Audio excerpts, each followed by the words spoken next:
Apple iPhone की भी link आपको डिस्क्रिप्शन बॉक्स में मिल जाएगी। शुरू करते हैं। आज का हमारा जो मेन टॉपिक है वो है डायबिटीज़। व्हाट इज़ डायबिटीज़, वो सबसे पहले हम जानते हैं कि diabetes can be refer to as a chronic disease characterised by high level of sugar means glucose in the blood. कि इस तरह से देख सकते हैं कि ये जो डायबिटीज़ मेज़र करने के लिए ये जो इंस्ट्रूमेंट होता है उसको हम यूजुअली कहते हैं ग्लूकोमीटर। तो ग्लूकोमीटर को यूज़ करके जब आप आपका डायबिटीज़ लेवल या फिर शुगर लेवल को जो चेक करते हैं, तो जब प्रिकिंग नीडल से आप आपके फिंगर के ऊपर प्रिक करके ये जो ब्लड सैंपल जो है वो आपने लिया है, तो ब्लड सैंपल को जब ये आप इंस्ट्रूमेंट ग्लूकोमीटर से चेक करते हैं तो यहाँ पे उसके डिस्प्ले ऊपर आपको ये रीडिंग दिखा रहा है। उसमें लिखा है कि 120 mg/dl। तो ये क्या दिखा रहा है, एक ग्लूकोज का जो लेवल की जो हमारे ब्लड के अंदर होता है। तो डायबिटीज़ ऐसी कंडीशन है, ऐसी डिसीज़ है कि जिसको हम कैरेक्टराइज कर सकते हैं by high level of sugar in the blood. कि जब ब्लड के अंदर कौन सी चीज़ का लेवल इंक्रीज होता है, तो शुगर। कि जब हमारे बॉडी के अंदर शुगर लेवल इंक्रीज होता है तो वो कंडीशन कही जाती है डायबिटीज़। और वो एक टाइप के क्रोनिक डिसीज़ है कि जिसके अंदर हमारे बॉडी के अंदर शुगर मतलब कि स्पेशली ग्लूकोज का लेवल हमारे ब्लड के अंदर इंक्रीज होता है। So diabetes is a disease that occurs when your blood glucose also called a blood sugar is very high. High भी लिखा है बट सामने आगे लिखा है वह टू हाई, बराबर बहुत ज़्यादा जब इंक्रीज होता है कि जब उसकी जो नॉर्मल रेंज है उसकी रेंज से काफ़ी उसका लेवल क्या होता है, इंक्रीज होता है, तो वो कंडीशन को फिर हम कहते हैं डायबिटीज़। के स्पेशली जो शुगर लेवल है वो इंक्रीज होता है इन ब्लड, तो वो कंडीशन बन जाती है हमारे एक प्रकार के डिसीज कंडीशन की। जो नॉर्मल शुगर लेवल होना ज़रूरी है हमारे बॉडी के अंदर, बराबर, बट वो लेवल समझो कि आपके बॉडी के अंदर मेंटेन नहीं रहता है और वो लेवल अब धीरे धीरे इंक्रीज होता जाता है। तो वो हाई लेवल जब होता है ब्लड के अंदर तो वो कंडीशन है डायबिटीज़। सब आपको पता होना चाहिए कि व्हाट इज़ ब्लड शुगर। कि जब किसी स्टूडेंट को या फिर किसी फार्मासिस्ट को या फिर किसी पर्सन को पता होगा कि ब्लड शुगर क्या है, तभी आप उसको अच्छे से ट्रीट कर पाओगे, उसके रिलेटेड मेडिसिन डिज़ाइन कर पाओगे एंड वो डिसीज़ का ट्रीटमेंट कैसा होगा वो भी जो फिजिशियंस वगैरह है, डॉक्टर्स वगैरह फाइंड आउट कर सकेंगे। तो सबसे पहले जान लेते हैं कि व्हाट इज़ ब्लड शुगर।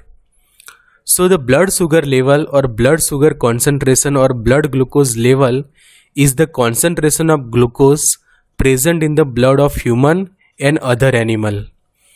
कि जो हमारा ब्लड है, तो ब्लड के अंदर हमें पता है ब्लड का जो कंपोजिशन होता है कि ब्लड के अंदर अलग अलग क्या होते हैं, सेल्स होते हैं। कि जो हम स्पेशली दो ही सेल अभी लिखे यहाँ पे कि आरबीसी एंड डब्ल्यूबीसी। फिर उसके अंदर प्रेजेंट है हमारा प्लाज्मा।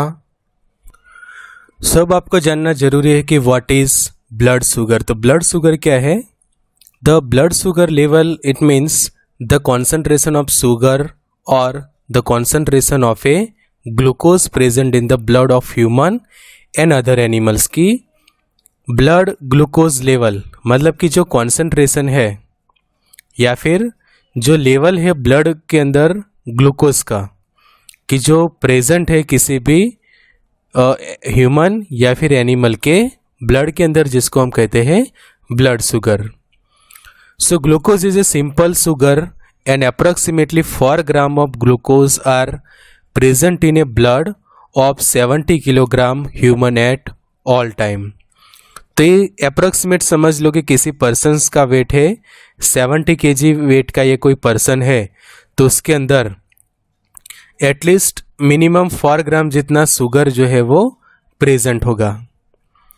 तो उसका नियमन कैसे होता है वो हम जान लेते कि ये ब्लड शुगर का जो रेगुलेशन है वो कैसे होता है। कि समझो कि किसी पर्सन के अंदर पर्सन ए है तो ब्लड ग्लूकोज लेवल काफ़ी उसका लो है, और समझो कि पर्सन बी है उसके अंदर ब्लड ग्लूकोज लेवल काफ़ी हाई है। तो जब आपका ब्लड ग्लूकोज लेवल काफ़ी लो हो जाता है तो उस वक्त हमारे बॉडी के अंदर जो ऑर्गन एक प्रेजेंट है पैंक्रियाज, तो पैंक्रियाज के जो अल्फा सेल है वो ग्लूकागॉन को रिलीज करेंगे और वो क्या करेगा, फर्दर लीवर को रिस्पॉन्ड करवाएगा टू रिलीज द ग्लूकोज। कि जब ग्लूकोज लेवल कम हो गया है तो ग्लूकागॉन जो है वो रिलीज करवाएगा ग्लूकोज को, और जिसके कारण normal blood glucose level achieve हो जाएगा ये पर्सन ए का। उससे रिवर्स कंडीशन विचारते हैं हम कि जब पर्सन का ब्लड ग्लूकोज लेवल काफ़ी हाई हो जाता है तो पैंक्रियाज में ही रहे ये जो बीटा सेल है, बीटा सेल क्या करते हैं, इंसुलिन को रिलीज करवाएंगे, एंड वो जो इंसुलिन जो रिलीज होगा वो अपटेक होगा बाय फैट सेल्स, उसके बाद लीवर है बराबर, मसल्स वगैरह के अंदर उसका अपटेक करवाएंगे, और जो एक्सेसिव ग्लूकोज था वो अब क्या हो जाएगा, यूटिलाइज हो जाएगा, उसका अच्छे से यूज़ हो जाएगा, और जिसके कारण हमारे बॉडी के अंदर जो ब्लड शुगर है उसका अच्छे से रेगुलेशन होगा और उसका लेवल नॉर्मल रहता है। तो ब्लड शुगर लेवल का ये जो चार्ट है वो अच्छे से समझना काफ़ी ज़रूरी है। अब आपको जानना ज़रूरी है कि ब्लड ग्लूकोज के बारे में तो जान लिया, अब आपको पता होना चाहिए उसकी नॉर्मल वैल्यूज़ और कितनी वैल्यू से वो डायबिटीज़ कहा जाएगा और कितनी वैल्यू से वो मिडल रेंज कही जाएगी, कि जो हम कह सकते हैं कि प्री डायबिटिक्स। तो यहाँ पे देखिए आप ब्लड ग्लूकोज का ये चार्ट है, उसका रेंज जो दी है यहाँ पे कि 80 to 100, 170 to 200, 120 to 140, ये ग्रीन वाले में देखिए तो ये नॉर्मल वैल्यूज़ है। ये कौन सी वैल्यूज़ है, नॉर्मल ब्लड ग्लूकोज लेवल। तो उसके अंदर ये रीडिंग कौन से यूनिट में है, तो mg/dl, मिलीग्राम पर डेसीलीटर बराबर, mg मतलब कि मिलीग्राम और dl मतलब कि डेसीलीटर।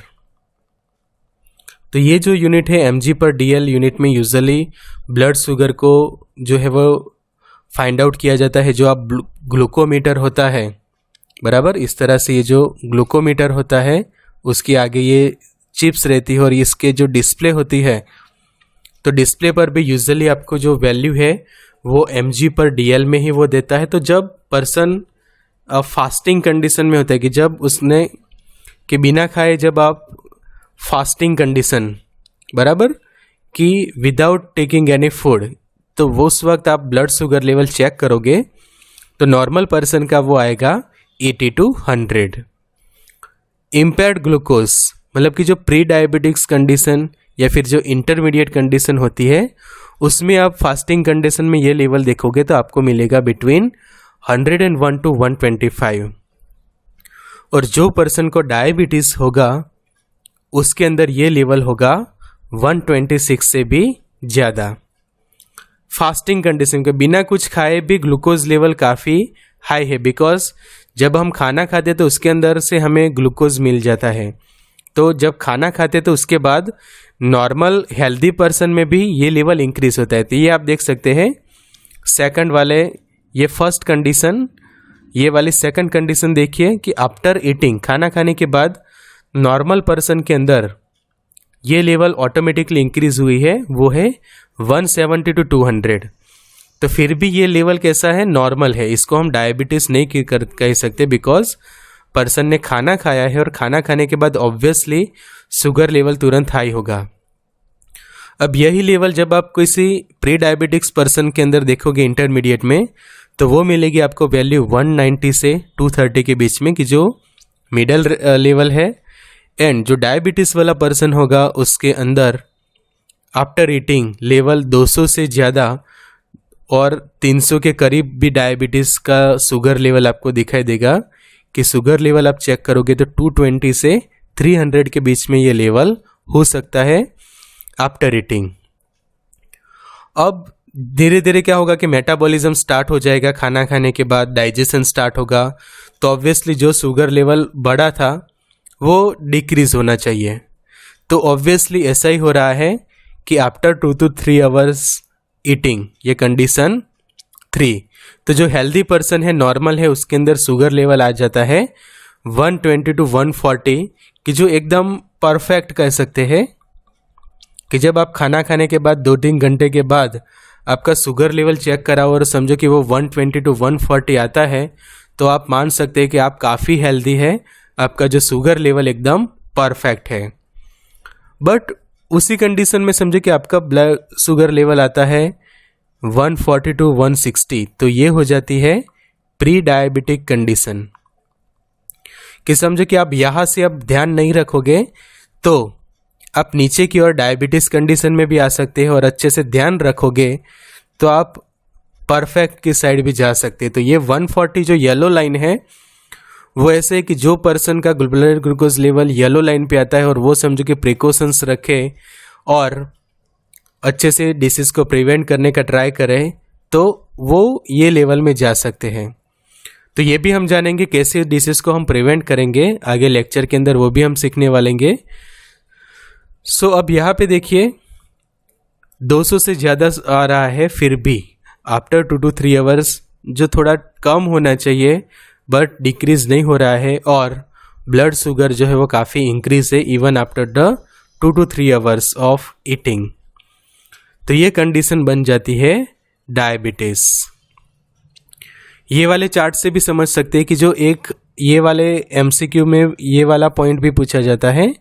MCQ के लिए अब हम एक पॉइंट समझे तो A1C टेस्ट कई बार परफॉर्म की जाती है कुछ डायबिटीज़ के पेशेंट के ऊपर, कि एक टाइप का ये प्रोटीन होता है कि जो हमारे ब्लड स्ट्रीम्स के अंदर प्रेजेंट होता है, तो उसका लेवल भी चेक किया जाता है। तो नॉर्मल कितना होता है ये A1C लेवल की बिलो 5.7 होता है, कि जो हेल्दी पर्सन होता है हेल्दी के अंदर रहता है 5.7। प्री डायबिटिक्स के अंदर ये रहता है लेवल 5.7 से लेकर 6.4% के बीच में, और जो पर्सन डायबिटीज़ वाला है उसके अंदर ये लेवल 6.5 से ज़्यादा होता है। तो ये कंडीशन होती है A1C टेस्ट के अंदर। अब आगे सीखते हैं कि फास्टिंग ब्लड शुगर टेस्ट, की जो फास्टिंग कंडीशन के अंदर किसी पर्सन के अंदर ये लेवल कितना होता है। तो अभी जो हमने देखा उसी तरह से ही हम चेक करने वाले हैं कि जो फास्टिंग ब्लड शुगर लेवल है किसी पर्सन के अंदर, तो आप देख सकते हैं कि डायबिटीज़ के अंदर है और फास्टिंग कंडीशन में भी शुगर लेवल काफ़ी ज़्यादा है 126 mg/dl, उससे भी ज़्यादा। प्री डायबिटिक्स के अंदर आप देख सकते हैं कि 100 से 120 के बीच में, एंड नॉर्मल होगा फास्टिंग कंडीशन में 99 और उससे बिलो। से जो अभी प्रीवियस स्लाइड में हमने देखा था कि 80 से 100 के बीच में है फास्टिंग कंडीशन में, तो वो कंडीशन हम नॉर्मल कह सकते हैं कि ये वाली फास्टिंग में 80 to 100 है, तो इट इज़ नॉर्मल।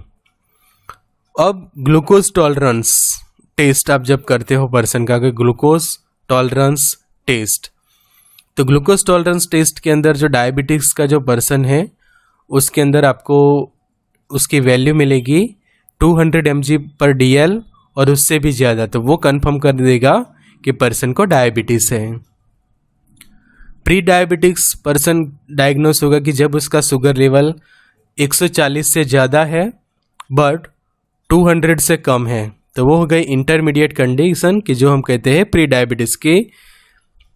जो कंट्रोल करे तो नॉर्मल भी जा जाता है, और कंट्रोल ना करे पेशेंट, प्रॉपर उसको प्रिवेंट ना करे, तो वो ऊपर की ओर डायबिटीज़ की ओर भी जा सकता है। तो ये डिपेंड करता है पर्सन के ऊपर कि किस तरह से वो अपना जो है वो ब्लड शुगर लेवल मेंटेन करने का ट्राई करता है। और ये है नॉर्मल कि 140 mg/dl और उससे लो मिलेगा आपको ग्लूकोज टॉलरेंस टेस्ट के अंदर। तो ये है ब्लड शुगर के लेवल्स। एक और यूनिट है, इससे भी MCQ पूछे जा सकते हैं एग्जाम्स के अंदर, कि मिलीमोल्स पर लीटर, ये यूनिट के अंदर भी कई बार एग्जाम्स के अंदर क्वेश्चंस आते हैं कि mmol, m मोल पर लीटर, mmol मतलब कि एम मतलब कि ये वाला फर्स्ट एम मतलब कि मिली, उसके बाद मोल एंड पर लीटर। तो ये देखिए यहाँ पे कि जो नॉन डायबिटिक्स पर्सन है कि जो हेल्दी है उसके अंदर बिफोर मील खाना खाने से पहले 4 से लेकर 5.9 4 to 5.9 मिलीमोल पर लीटर जितना ये वैल्यू रहती है नॉर्मल शुगर की। And at least 90 minutes after meal खाना खाने के बाद वो लेवल हो जाता है इंक्रीज 7.8 मिलीमोल पर लीटर तक। अब समझो कि टाइप 2 डायबिटीज़ है किसी पर्सन को, तो ये वैल्यू होगी 4 to 7 बिफोर मील। टाइप 1 में भी 4 to 7 before meal and childrens के अंदर भी 4 to 7, मतलब कि खाना खाने से पहले 4 से 7 रहेगा और खाना खाने के बाद डायबिटीज़ टाइप 2 के अंदर ये वैल्यू इंक्रीज होकर बढ़ जाएगी 8.5 तक। टाइप 1 में भी यही कंडीशन 5 से 9 के बीच में रहेगा and childrens with type 1 diabetes उसके अंदर भी 5 से 9 के बीच में रहेगा। जब आप उठते हो सुबह तो डायबिटीज़ की जो डायबिटीज़ 1 वाले जो पेशेंट है उसमें ये लेवल हो सकता है 5 to 7 upon waking and childrens के अंदर ये वैल्यू रह सकती है कि 4 to 7। तो ये तीनों टेबल आपके लिए है मोस्ट IMP। ये तीनों टेबल्स जो मैंने अच्छे से आपको डिस्कस किए कि ये वाला एक टेबल और ये वाला, तो तीनों टेबल्स के अंदर कि ये फर्स्ट टेबल है ब्लड ग्लूकोज लेवल का कि जो इसके अंदर हमने वैल्यूज़ देखी है स्पेशली mg पर dl यहाँ पे हमने कवर किया है, यह यूनिट mg पर dl। सेकंड जो टेबल है उसके अंदर हमने A1C test, fasting blood sugar test और ग्लूकोज टॉलरेंस टेस्ट के लेवल, A1C टेस्ट का जो परसेंटेज वाला जो यूनिट है एंड साथों साथ mg पर dl दोनों यूनिट में चेक किया। और ये हमारा थर्ड टेबल कि जिसके अंदर यूनिट है मिली मोल पर डेसीलीटर, अरे सॉरी मिली मोल पर लीटर, डेसीलीटर नहीं है यहाँ पे, मिली मोल पर लीटर यूनिट के अंदर हमने ये चेक किया। तो ये तीनों टेबल मोस्ट IMP एग्जाम्स के लिए, इवन आपके लिए नॉलेज के लिए भी काफ़ी ज़रूरी है कि आपको नॉलेज होना चाहिए कि blood sugar level normal condition के अंदर, प्री डायबिटिक्स एंड डायबिटीज़ के अंदर कितनी रेंज में होते हैं। So diabetes can be refer to as a chronic disease कि जब आपने ये लेवल जान लिया नॉर्मल लेवल, डायबिटीज़ के लेवल और प्री डायबिटिक्स, तो अब आप इसीलिए उसके डेफिनेशंस लिख पाओगे कि diabetes can be refer to as a chronic disease कि जिसके अंदर हमने कैरेक्टराइज किया, चेक किया कि high level of sugar in the blood. So diabetes disease that occurs when your blood glucose also called a blood sugar is too high. Blood glucose is your main source of energy and comes from the food you eat कि हम जो भी खाना खाते हैं उसमें से हमें एनर्जी मिलती है और ग्लूकोज हमारे एनर्जी का मेन सोर्स है कि जब हम खाना खाते हैं तो उसमें से हम So diabetes mellitus, commonly known as diabetes, is a metabolic disease that causes high blood sugar. कि ये जो आप देख सकते हैं कि ये वाला जो ग्लूकोमीटर है उसकी आप डिस्प्ले खास चेक करो तो डिस्प्ले के अंदर आप देख सकोगे ये वाला यूनिट, तो ये जो यूनिट है उसके अंदर वैल्यू दी गई है 5.5 मिलीमोल पर लीटर के अंदर वैल्यू है। तो ये वैल्यू से आप इंडिकेट कर सकोगे कि ये जो वैल्यू है वो नॉर्मल की रेंज में हम कह सकते हैं कि जो हमने यहाँ पे चेक किया ये वाले टेबल के अंदर कि टाइप डायबिटीज़ के अंदर 5.7 जितना 5.9 जितना है बिफोर मील, तो ये नॉर्मल है आपकी ब्लड शुगर लेवल। तो ये पर्सन के अंदर भी 5.5 है, मतलब कि इट कॉल है normal value. So the hormone insulin move sugar from blood into your cells to be stored और यूज फॉर एनर्जी की जो हमने जाना पूरा साइकिल अच्छे से कि कैसे एनर्जी हमें मिलती है।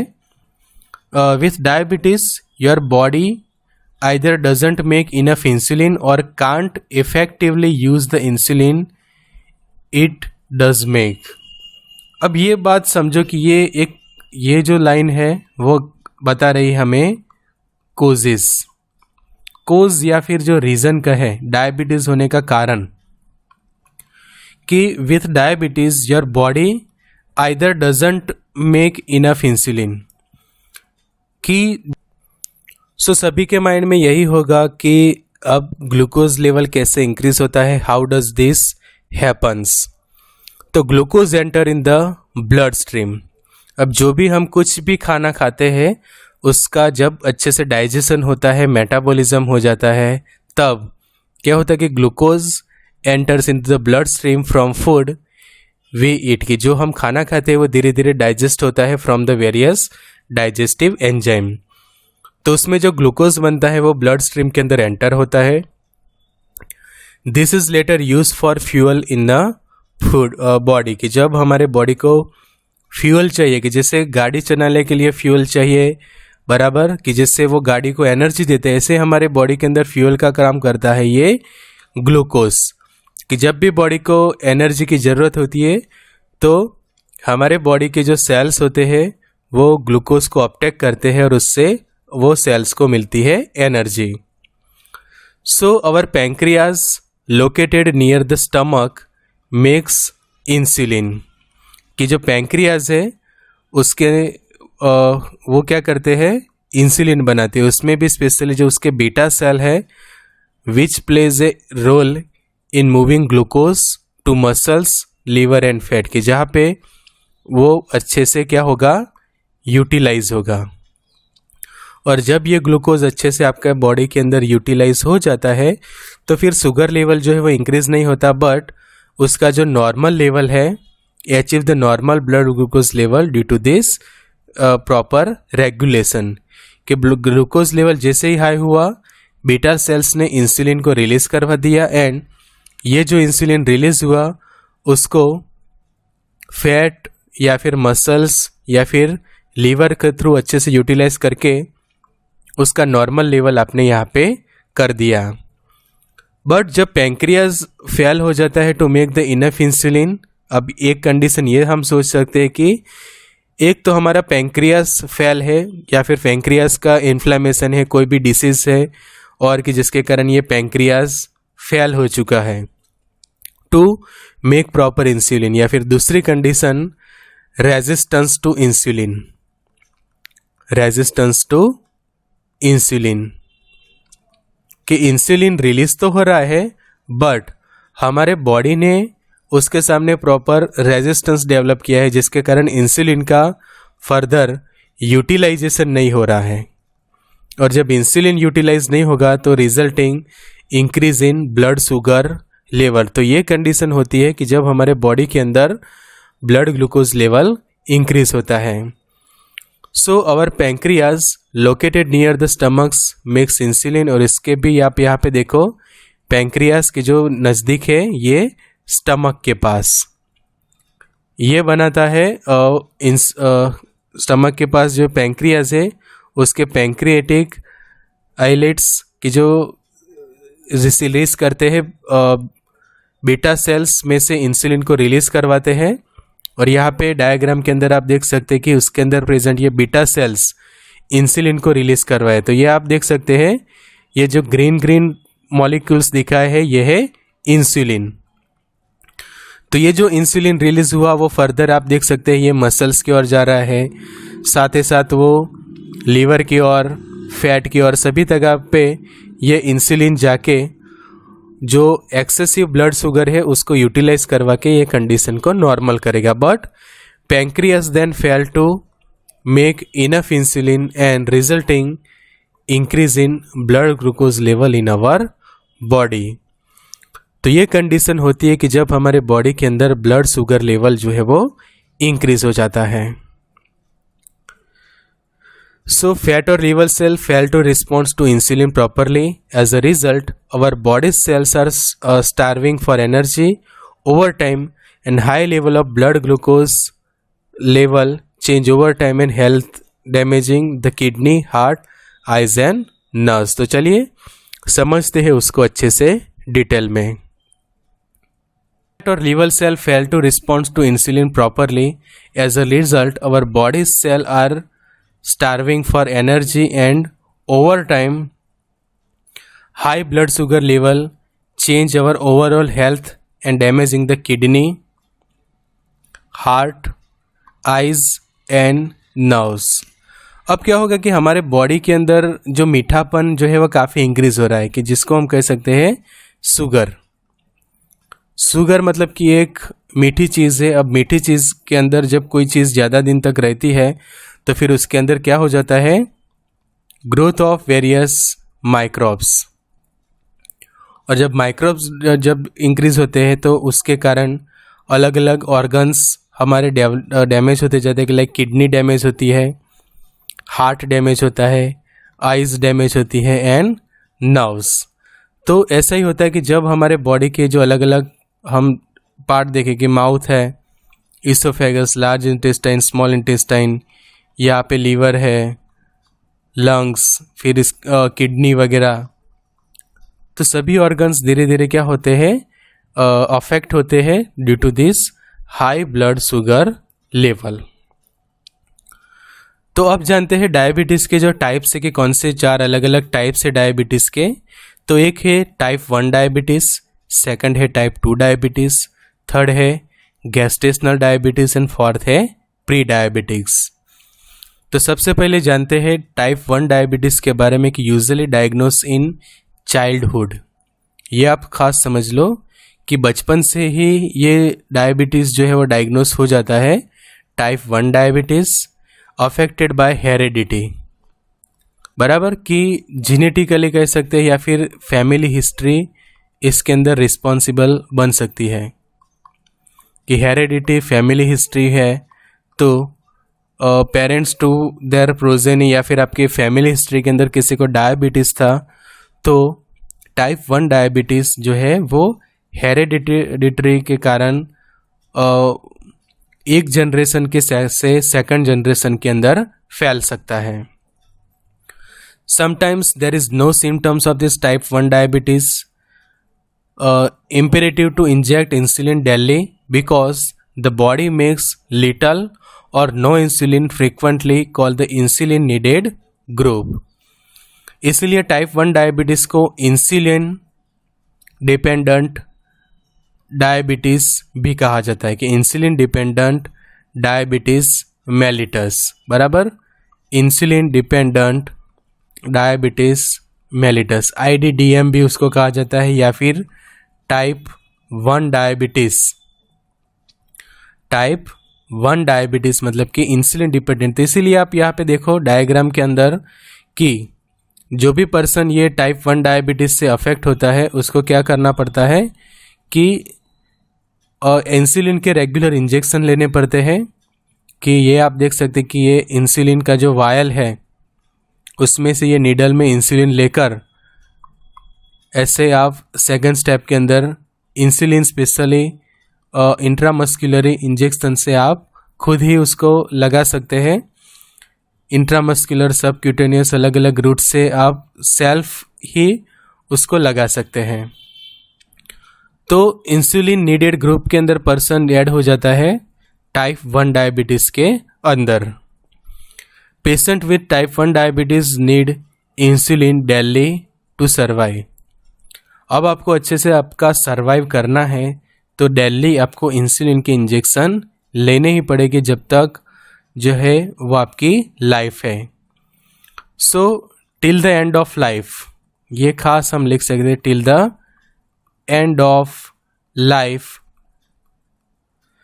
The patient with type 1 diabetes need insulin for daily basis to survive. Daily basis पे आपको इंसुलिन लेना ही पड़ेगा किसी भी तरह से to survive till the end of your life. तो ये है टाइप 1 डायबिटीज़। तो इस तरह से होता है कि इनसफिशिएंट इंसुलिन, ये जो पैंक्रियाज है उसमें से ये देख सकते हैं कि इंसुलिन काफ़ी कम अमाउंट में रिलीज हो रहा है उसके सामने। समझो कि ये एक इंसुलिन के सामने एक ग्लूकोज चाहिए, तो यहाँ पे तो एक ही ग्लूकोज मॉलिक्यूल का यहाँ पे मेटाबॉलिज्म होगा, जबकि ये बाकी के जितने भी ग्लूकोज मॉलिक्यूल है उनका प्रॉपर मेटाबॉलिज्म नहीं होगा, जिसके कारण क्या करेंगे वो शुगर लेवल को फिर इंक्रीज करवाएंगे।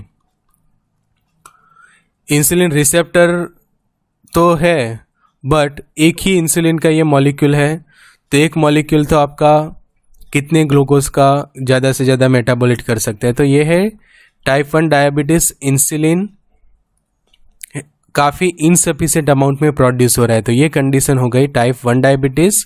और हमेशा पर्सन को सर्वाइव करने के लिए इंसुलिन के लेने पड़ेंगे इंजेक्शन। तो इंसुलिन इंजेक्शन खास यहाँ पे ले रहा है पर्सन, आप देख सकते हैं, टू सर्वाइव। नेक्स्ट है type 2 diabetes. Most common usually occurs in adulthood but diagnose is increase in the younger generation also. Type 2 diabetes को non insulin dependent diabetes mellitus कहा जाता है, या फिर टाइप 2 डायबिटीज, वो वाला टाइप 1 और ये type 2 non insulin dependent.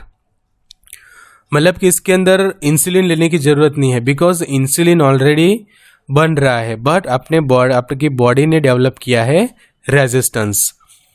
So also can affect the many children. Body is incapable of responding to insulin. Rates rising due to the increase obesity and failure to exercise and eat healthy. जब obesity हो जाती है, exercise आप नहीं करते, तो जिसके कारण ये होता है। तो जब आप हेल्दी खाना खाते हैं और एक्सरसाइज करोगे तो उससे बच सकते हैं। तो oral antibiotics drugs oral anti diabetics drugs are used to treat, कि जैसे कि ये मेटफॉर्मिन के जो टैबलेट्स है, कि स्पेशली मेटफॉर्मिन के सस्टेन रिलीज टैबलेट्स वगैरह जो आती है मार्केट के अंदर, और भी बहुत सारी एंटी डायबिटिक्स ड्रग है कि जिसको ओरल एंटी डायबिटिक्स ड्रग्स कहते हैं हम, कि वो यूज़ की जाती है to treat type 2 diabetes. Because इसके अंदर इंसुलिन तो रिलीज हो रहा है, बट इंसुलिन का डेवलप हुआ है रेजिस्टेंस। तो जब इंसुलिन का रेजिस्टेंस आपके बॉडी के अंदर प्रोड्यूस होता है, तो वो कंडीशन को कही जाती है टाइप 2 डायबिटीज़। यहाँ पे आप देखो टाइप 2 डायबिटीज़ इंसुलिन रेजिस्टेंस। तो देखो पैंक्रियास के इंसुलिन काफ़ी इनफ अमाउंट में रिलीज किया है। देखो ये वाला ये बहुत सारे इंसुलिन के मॉलिक्यूल्स ऑलरेडी प्रेजेंट है, कि जो इनफ रिलीज हुआ है from this pancreas. But there is a lack of insulin receptor, या फिर यहाँ पे आप देख सकते हैं कि रेजिस्टेंस, अपनी बॉडी ने डेवलप किया है रेजिस्टेंस, जिसके कारण ये ग्लूकोज के मॉलिक्यूल जो है वो इतने ही है, इसी में से कोई भी ग्लूकोज मॉलिक्यूल का मेटाबॉलिज्म नहीं हुआ, रिजल्टिंग क्या होगा, इंक्रीज होगा sugar level due to the insulin resistance in type 2 diabetes. तो उस वक्त आपको ये टैबलेट्स लेने होंगे कि metformin hydrochloride 500 mg tablet, take 1 tablet by mouth twice daily, बराबर। तो इस तरह से मेटफॉर्मिन रूटीन बन जाती है लाइफ के लिए, कि सर्वाइव करने के लिए आपको डेली जो है वो खाना खाते वक्त या फिर खाने से जस्ट 5 या 10 मिनट पहले ये मेटफॉर्मिन या फिर जो भी आप दूसरे आपके बॉडी को सूट है वो एंटी डायबिटिक्स ओरल ड्रग्स लेनी पड़ती है इन दिस टाइप 2 डायबिटीज। तीसरी कंडीशन है या फिर तीसरा टाइप है डायबिटीज का, वो है गैस्टेशनल डायबिटीज। तो blood sugar levels are high during the pregnancy in women is called a gestational diabetes. तो यहाँ पे आप देख सकते हैं कि गैस्टेशनल डायबिटीज के अंदर कि प्रेगनेंसी के अंदर जो मदर के यूटेरस के अंदर ये जो चाइल्ड है या फिर जो बेबी जो हम कहते हैं, तो हाई ब्लड ग्लूकोज लेवल इन मदर, कि मदर के अंदर, ये आप देख सकते हैं कि मदर के वेन के अंदर ब्लड ग्लूकोज लेवल काफ़ी ज़्यादा है। तो bring extra glucose to baby, जब मदर को ग्लूकोज ज़्यादा है तो वो ग्लूकोज जो है वो बेबी के अंदर भी जाएगा, बिकॉज मदर से थ्रू प्लेसेंटा के थ्रू हर एक चीज़ जो है वो बच्चे तक पहुंचती है। तो उसके कारण क्या होगा कि जब बच्चे को ज़्यादा ग्लूकोज मिल रहा है तो cause baby to put on extra weight, कि जब ये बच्चा जन्म लेगा तो उसका वेट जो है वो नॉर्मल बच्चे से काफ़ी ज़्यादा होगा। So woman who will give birth to children over 9 pound और अराउंड 4 kg से भी ज़्यादा, कि 9 पाउंड से भी ज़्यादा कि जो बच्चे का जन्म होगा वो होगा कि शायद मोर देन 9 पाउंड, LBS मतलब कि पाउंड, या फिर मोर देन 4 किलोग्राम से भी ज़्यादा बच्चे का वेट रहेगा, कि उसका रीज़न कि मदर को डायबिटीज़ था तो, या फिर गैस्ट्रेशनल डायबिटीज़ डेवलप हुआ है ड्यूरिंग द प्रेगनेंसी, तो उसके कारण एक्सेसिव ब्लड शुगर है मदर के अंदर, तो वो शुगर बच्चे के अंदर ट्रांसफ़र होगी, जिसके कारण बच्चा जो है वो काफ़ी वेट वाला होगा। So cause baby to put on extra weight. High risk of type 2 diabetes and cardiovascular disease में occurs due to the gestational diabetes, मतलब कि जो भी प्रेगनेंसी के दौरान जिसको ये डेवलप हो रहा है इसके अंदर, फिर आगे जाके टाइप 2 डायबिटीज़ डेवलप होने के चांसेस है, एंड साथों साथ cardiovascular disease. Each year it may affect up to 10% of woman who are pregnant worldwide. तो हर साल 10% से या फिर 10% से जितनी वुमेन्स को गैस्ट्रेशनल डायबिटीज़ होता है ड्यूरिंग देयर प्रेगनेंसी। तो ये था थर्ड टाइप डायबिटीज़ का, गैस्ट्रेशनल डायबिटीज़। फोर्थ जो कंडीशन है उसका टाइप वो है प्री डायबिटिक्स। तो प्री डायबिटिक्स मतलब कि millions of people are diagnosed with pre diabetes each year. Above average glucose level, not high enough to classify under type 1 और टाइप 2। मतलब कि ये जो है डायबिटीज़, ये वाला जो लेवल वो आता है टाइप 1 और टाइप 2 के अंदर ले जाएगा। और यहाँ पे नीचे आओगे तो ये कंडीशन है काफ़ी नॉर्मल। तो पर्सन जो है वो सेंटर में रहता है, कि समझो कि ये जो लेवल है कि 140 mg/dl से कम है, और यहाँ पे है 200 mg/dl।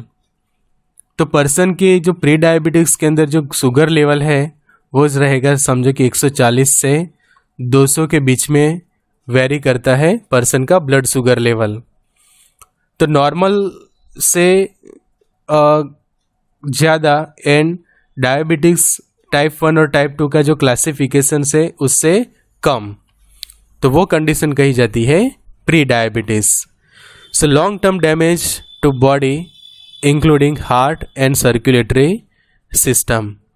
अब ये कंडीशन ऐसे कि ना ही आप डायबिटीज़ में आते हो ना ही नॉर्मल में, सेंटर कंडीशन है प्री डायबिटिक कंडीशन की, जिसके कारण क्या हो गया, जैसे डायबिटीज़ के अंदर हमारी बॉडी डैमेज होती है ऐसे ही इसके अंदर heart and circulatory system damage होते जाएंगे। Starts with unhealthy eating habits and inadequate exercise की, जब आप खाना खाने के बाद एक्सरसाइज नहीं करते या फिर आपकी ईटिंग हैबिट ऐसी है कि अनहेल्दी खाना खाते हो आप, तो या फिर एक्सेसिव खाना होता है, अनहेल्दी डाइट्स होती है, तो उस कंडीशन में आप प्री डायबिटिक्स को इनवाइट करते हो आपके बॉडी के अंदर, और साथ ही आपके बॉडी के अंदर एक्सरसाइज का काफ़ी अभाव है, आप एक्सरसाइज नहीं करते तो भी प्री डायबिटिक्स के आप जो है वो शिकार हो सकते हैं। तो खास अच्छे से ध्यान रखिए। सो डायबिटीज़ के अब हम सिम्टम्स देखें तो high blood level of glucose, blur vision देखी जाती है पर्सन के अंदर, फटीग मतलब कि थकान होना, थर्स्ट काफ़ी प्यास लगती है, पेनफुल यूरिनेशन, ये तो फर्स्ट सिम्टम्स कि high blood level of glucose, blurry vision because ये अफेक्ट करता है आपकी आइज़ को, कि जिसके कारण ब्लर विजन या फिर आगे जाके पर्सन को जो हम कहते हैं कि कैटरैक्ट, कि जो हम मोतियाबिंद कहते हैं हिंदी के अंदर, वो डेवलप हो सकता है। फिर फटीग मतलब कि काफ़ी थकान लेना, टायर्डनेस, थर्स्ट प्यास लगना, फिर पेनफुल यूरिनेशन वो एक इसका सिम्टम है। फिर फ्रीक्वेंट यूरिनेशन, काफ़ी बार उसको यूरिनेशन के लिए जाना पड़ेगा। उसके बाद sores that do not heal, कि कई बार माउथ अल्सर या फिर सोर्स होते हैं वो जो है वो हील नहीं होते। नोजिया, वॉमिटिंग जैसा रहता है पर्सन को। 6 ये वाला 7th। उसके बाद नोजिया है तो वॉमिटिंग ऑब्वियसली होने वाली है। वेट लॉस्ट ये आपका एक और सिम्टम। And last hunger. तो ये 10 बेस्ट सिम्टम्स हम कह सकते हैं कि जो सभी पर्सन्स के अंदर यूजुअली पाए जाते हैं। ये कार्टून्स के अंदर हम देखें तो वजाइनल इन्फेक्शन दिखा है, नंब और टिंगलिंग हैंड्स और feet, always thirsty, blurry vision, sexual problems हो सकते हैं, wounds that won't heal, wound हो गए बट जल्दी से हीलिंग नहीं होगा, sudden weight loss and frequent urination, always hungry, हमेशा खाना खाने का आपको मन हो, बराबर, अब खाना खाते हो फिर भी आपका वेट लॉस होता है, बराबर। तो ये है उसके अलग अलग सिम्टम्स। तो ये वाला चार्ट प्री डायबिटिक्स के लिए आपको याद रखना है कि प्री डायबिटिक्स के अंदर AC1 level between 5.7 to 6.4, 100 to 125 mg/dl या फिर 140 to 199 के बीच में। तो ये सिम्टम्स आप अच्छे से याद रखो जो हमने डिस्कस किए, और ये लेवल्स अच्छे से याद रखो। तो आपको नेक्स्ट जो पार्ट 2 लेक्चर जो हमें सीखना है, कि जिसके अंदर हम डिटेल में उसके कोजेस के अंदर डीप में स्टडी करेंगे, डायग्नोसिस, ट्रीटमेंट, और सबसे ज़रूरी है डिसीज़ को कैसे प्रिवेंट करना, because prevention is better than cure. कि समझे कि आप आपकी बॉडी ही इतनी हेल्दी रखते हो, प्रिवेंट करके रखते हो कि कभी डायबिटीज़ हो ही नहीं, तो फिर उसके ट्रीटमेंट तक जाने की कोई ज़रूरत ही नहीं है। तो ये सब पॉइंट्स को हम डिस्कस करेंगे part 2 of this lecture. So message to join our WhatsApp group, send your name, city name, WhatsApp it to 9426180836 Pharmarox WhatsApp groups. So thank you friends for watching this video. Share video, subscribe channel, press on the bell icon. Subscribe the channel and press on the bell icon. Never miss any video of Pharmarox. Also use our app Pharmarox for study material PDF files जो हमने already upload करके रखी है Pharmarox की mobile application के ऊपर।